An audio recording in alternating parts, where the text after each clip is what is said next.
Big TV భక్తి సమాచారం WhatsApp ఛానల్లో జాయిన్ అవ్వండి. అన్ని విశేషాలు ఎప్పటికప్పుడు తెలుసుకోండి. సర్వం వశీకృతం యస్మాత్ తస్మాత్ శివయుతి స్మృత. అన్నీ ఎవడి కంట్రోల్లో ఉన్నాయో వాడు శివుట్ట. ఒక్కటి మనకు అర్థమైపోయింది చూస్తూ ఉంటే, మన కంట్రోల్లో ఏవీ లేవని. ఇది అర్థమయ్యేటప్పుడు జీవితం అయిపోతుండేది. అదే బాధాకరం. ముందే బుద్ధి తెచ్చుకుంటే హాయిగా ఉండొచ్చు ఆయన కంట్రోల్లో. కనుక సర్వం వశీకృతం, అన్నీ తన వశంలో పెట్టుకున్నవాడు. అలాగే వశ అనేటటువంటి దానికి ఇచ్ఛ. కనుక శివ అంటే ఇచ్ఛాశక్తితో కూడినవాడు అనేది. ఎందుకంటే ముందు ఆయన ఇచ్ఛ చేస్తేనే కదా అన్నీ జరిగాయి. ఇచ్ఛాశక్తికి మరొక పేరే కామం. కామ ఇచ్ఛా సంకల్పం మూడు దగ్గరే. కానీ ఇచ్ఛాశక్తితో కూడినవాడు శివుడు. ఆయన కామంతో సృష్టి చేయాలనే కామించాడు గనక కామేశ్వరుడు అని చెప్పబడుతున్నది. ఆ కామరూపమైన శక్తిని కామేశ్వరి అంటున్నాం. ఇది మామూలు మనం అనుకునే కామం గనక కాదు గనక మహాకామ మహాకామేశ్వరి. ఇదే కామకామేశ్వరి తత్వంగా మనం ఉపాసన చేస్తున్నామండి. ఈ శబ్దములో ఉన్న వైశిష్ట్యం అంత గొప్పది. అలాగా వారు ఉభయుల యొక్క అన్యోన్యమైనటువంటి ఆ స్థితిని మనం ధ్యానిస్తూ ఆ ఇచ్ఛాశక్తితో ఇన్ని రూపములు ధరిస్తూ ఉన్నటువంటి వాడు గనక ఇచ్ఛాశక్తితో ఉన్నవాడు అని నమస్కారం చేసుకుంటూ చిచ్చక్తి పరమేశ్వరస్య విమల చైతన్యమేవోచ్యతే సచ్చేవాశ్చ జడాపరా భగవతస్తిత్వ అవిద్యాత్మిక. శివుని యొక్క శక్తి కేవల చైతన్య స్వరూపిణి.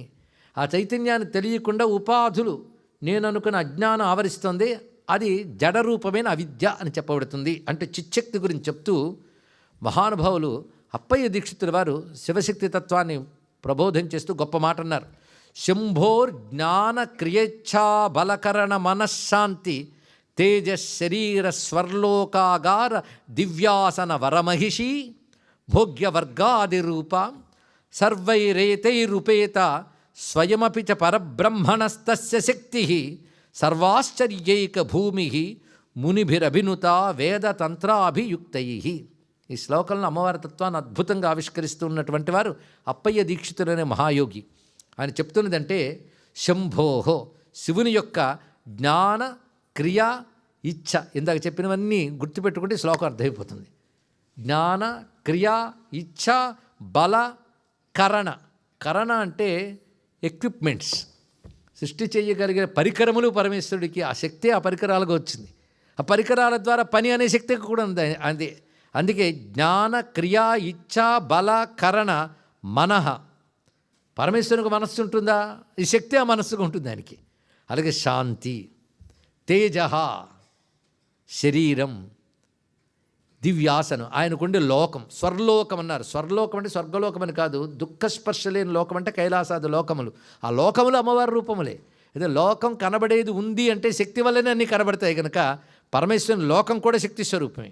ఆయన మాయాశక్తి చేతనే ఆ లోకములు కూడా సృజించాడు. ఆయన సంభవామి ఆత్మమాయయ అన్నట్లుగా తనదైన మాయాశక్తి చేతనే కైలాస వైకుంఠాది లోకములు సృజింపబడ్డాయి శక్తి చేతనే. అందుకే స్వర్లోకాగార దివ్యాసన. ఆసనం కూడా శక్తి వల్లనే ఏర్పడింది. ఆ శక్తే ఆసనంపై వరమహిషి పట్టపురాణిగా ఆవిడే కూర్చుంది. అలాగే సృష్టిలో మనం అనుభవించే సమస్త వస్తువులుగా ఆ తల్లే ఉన్నది.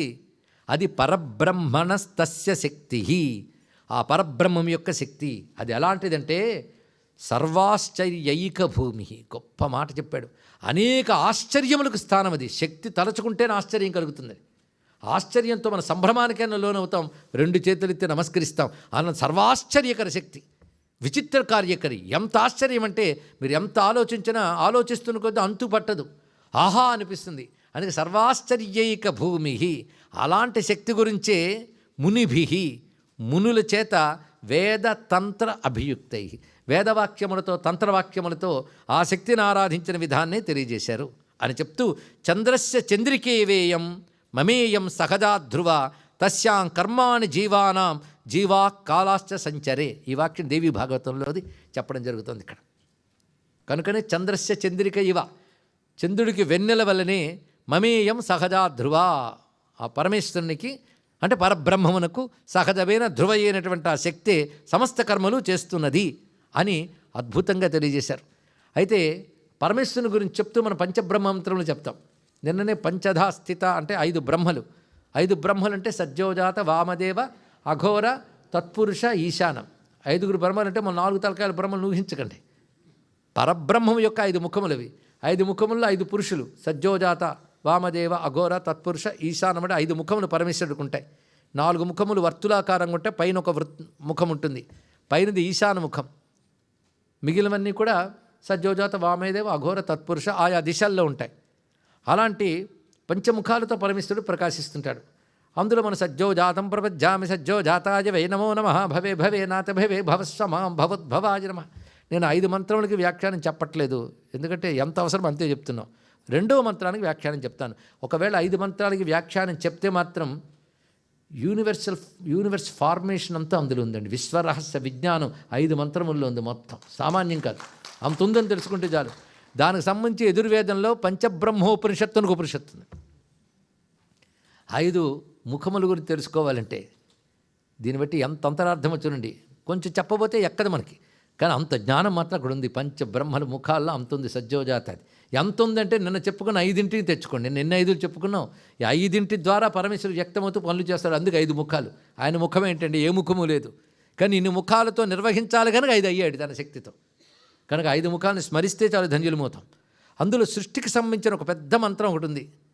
వామదేవాయ నమో జ్యేష్ఠాయ నమ శ్రేష్ఠాయ నమో రుద్రాయ నమ కాలాయ నమ కలవికరణాయ నమో బలవికరణాయ నమో బలాయ బలప్రమథనాయ నమ సర్వభూత దమనాయ నమో మనోన్మనాయ నమ. ఇది చెప్తాం కదా, ఇది గొప్ప మంత్రం. ఇది ఇక్కడ తెలిస్తే శివుని యొక్క శక్తులు ఎన్ని రకాలుగా చెప్తాయి. వీటికి స్త్రీలింగం ఇచ్చివచ్చు.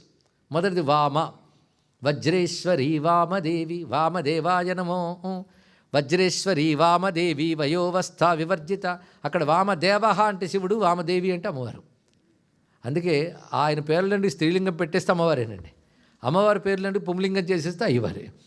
ఇద్దరికి ఒకటే పేర్లు, అన్నీ ఇదే. అదేమిటో ఆ రహస్యం మళ్ళీ తెలుసుకుందాం. మొత్తానికి ఇప్పుడు వామ జ్యేష్ఠ శ్రేష్ఠ, జ్యేష్ఠ శ్రేష్ఠ గారు ఒకటే తెలుసుకోవాలి. ఇక్కడ జ్యేష్ఠము అంటే పెద్దది, శ్రేష్టం అంటే గొప్పది. ఇవి సృష్టి జరిగే మొత్తం లక్షణాలు చెప్తున్నాడు, శ్రద్ధగా విందాం. దీనికి మళ్ళీ శాస్త్రంలో ఉంది, నేను ఎక్కడి నుంచో తెచ్చి చెప్పక్కర్లే. వామయా విసృజేత్ సర్వం. వామదేవ అంటే వామ అనే శక్తి కలవాడు. వామ అంటే వామయా విసృజేత్ సర్వం, సర్వ సృష్టిని తనందు వ్యక్తపరిచే శక్తి వామ. వమనము అంటే వెలిగ్రక్కుట, కనుక సర్వ సృష్టిని తన నుంచి వ్యక్తపరుస్తాడే సృష్టించుట. కనుక వామ అంటే సృష్టి చేయడం. జ్యేష్ఠ అంటే గొప్పవాడే పాలించడం. జ్యేష్ఠయా పాలనాత్ పునః. కనుక వామదేవ అంటే సృష్టికర్త, జ్యేష్ఠ అంటే పాలనకర్త. తర్వాత ఏంటంటే వామదేవాయనము జ్యేష్ఠాయ శ్రేష్ఠాయ రుద్రాయ. జ్యేష్ఠ శ్రేష్ఠ 2 స్థితికారకమైన శక్తి అని చెప్తూ ఉన్నాయి. తర్వాత వచ్చింది రుద్రాయ. రౌద్ర్యా లోకోపసంహారం. రుద్రస్వరూపుడి లోకాన్ని ఉపసంహారం చేస్తున్నాడు. అంటే సృష్టి స్థితి లయలు ఎవడు చేస్తున్నాడు? ఆయన. ఎలా చేస్తున్నాడు? కురితే స్వేచ్ఛయా ప్రభు. ఈ 3 తన ఇచ్ఛతో తాను చేస్తాడు. స్వ ఇచ్ఛయ, ఎవడికో లోబడి చేయడు, తనంత తాను తన ప్రిన్సిపల్స్కి తాను లోబడి చేస్తాడు. అందుకే కురుతే స్వేచ్ఛయా ప్రభు. ఇంతవరకు వామ జ్యేష్ఠ రుద్ర, జ్యేష్ఠ శ్రేష్ఠ గారు ఒకటే తీసుకోమన్నాను ఇక్కడ. రుద్ర తర్వాత ఏమొస్తుందండి? కాలాయ నమః కలవికరణాయ. కాల, ఎందుకంటే జరుగుతున్న సృష్టిలో కాలం ఒక పెద్ద ఫ్యాక్టర్. సృష్టి స్థితి లయలన్నీ కాలానికి అనుగుణంగా జరుగుతాయి. ఎప్పుడు పెడితే అప్పుడు కాదు కదా. కాలం కనబడుతుందా? ఇప్పుడు కాలం కనబడట్లేదు, గడియారం చూస్తాం.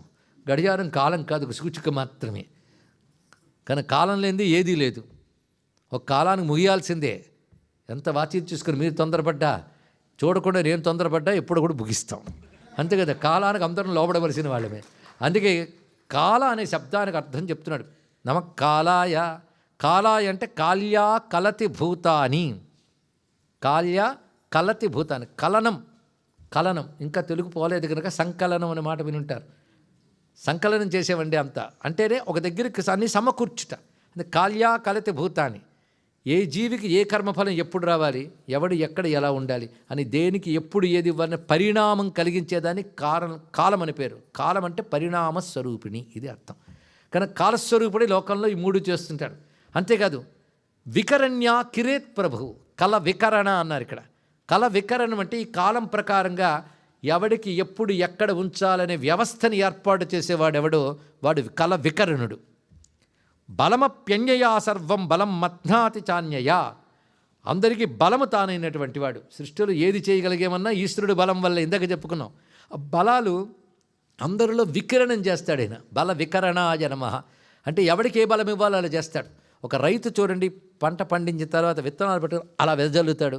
అలాగే బలములు జీవుల్లో వెదజల్లుతాడు ఆయన అందరికీ. ఏ జీవుడికి ఏ బలం ఎప్పుడు ఇవ్వాలో అలా బలములు వెదజల్లుతాడు. అందుకే బల వికరణాయ నమః. అంతేకాదు ఊరికనే బలం ఇవ్వడమే కాకుండా ఆ బలాన్ని కంట్రోల్ చేస్తాడు, అవసరం తీసేస్తాడు కూడా. అందుకే తపస్సు చేసి బలం సంపాదించే రావణుడి బలం కూడా పోయింది, హిరణ్యకశిపుడి బలం పోయింది. అలాగే మన శరీరంలో ఒకప్పుడు గొప్ప బలాలు అన్నీ ఎత్తిన వాళ్ళమే, ఎత్తలేని పరిస్థితి, నడవలేని పరిస్థితి. కానీ బలం ఇచ్చినవాడు బల ప్రమథనం కూడా చేస్తున్నాడు. అంటే బల ప్రమథనము, బలముల్లో మార్పు చేయుట. బలాయ నమః, బల ప్రమథనాయ నమః. తర్వాత దమనం, సర్వభూత దమనాయ నమః. సర్వభూతులు నిగ్రహిస్తాడు, అందరికీ అన్నీ ఇస్తాడు. కానీ ఎవడూ మించిపోయి వాడి ఇచ్చానుసారం ఉండలేడు. చూస్తా కంట్రోల్ పవర్, కంట్రోల్ ఉంది ప్రతిదానికి. ఈ చెయ్యికి సరదా పుట్టి గోడ దాకా వెళదామని వెళ్ళదు, ఏం చేస్తాం, ఇక్కడ ఆగిపోవలసిందే. కానీ ప్రతిదానికి ఒక కంట్రోల్ పెట్టాడు చూడండి, రెగ్యులేటర్. అది దాటి వెళ్ళలేవు నువ్వు, అది దమనం అండి. అలా వీడిని వాడిని కాదు, సర్వభూత దమనము. సర్వభూతం అంటే సృష్టిలో ఉన్న వాటన్నిటినీ దమనం చేస్తాడు. ఇలా నిర్వహిస్తున్నవాడు ఎవడు ఉత్తముడైన సాధకుడో, ఎవడు గొప్పవాడు వాడిని గమనించి వాడు మనస్సులో సంకల్పరూపమైన మనస్సుని క్రమంగా పరమం స్థానం ఉన్నయతి, ఉత్కృష్ట స్థితికి తీసుకువెళ్తాడు ఆయన. ఆ చిట్ట చివరికి వచ్చేలో ముక్తికి దాత అనిపిస్తున్నది. అందుకే మనః సంకల్ప రూపకం నయతే పరమస్థానం, ఉన్నత స్థితికి తీసుకువెళ్తాడు. అది మనోన్మనః అన్నారు ఇక్కడ. ఉన్మన్యాతు మహేశ్వర. మనోన్మనః అంటే అర్థం సంకల్పరూపమైన వీడి మనస్సుని క్రమంగా ఉన్నత స్థితికి తీసుకువెళ్ళుట, అది మనోన్మన. దాన్ని మించి మరొకటి లేదండి. ఎందుకు ఉన్నత స్థితి అల్టిమేట్. ఆ స్థితికి ఉత్కృష్టుడైన సాధకుడికి యోగ్యుడైన వాడిని ఆ స్థితికి తీసుకువెళ్తాడు. దీన్ని బట్టి సృష్టి వ్యవహారం చేస్తున్న ఆయన యోగ్యులైన యోగులకి ఉన్మనీ స్థితి రూపంలో ముక్తినిస్తున్నవాడు కూడా ఆయనే. ఒక్క వామదేవాయ నుంచి మనోన్మనాయ వరకు ఎన్ని అందమైన మాటలున్నాయి. For more videos like this, subscribe Big TV channel.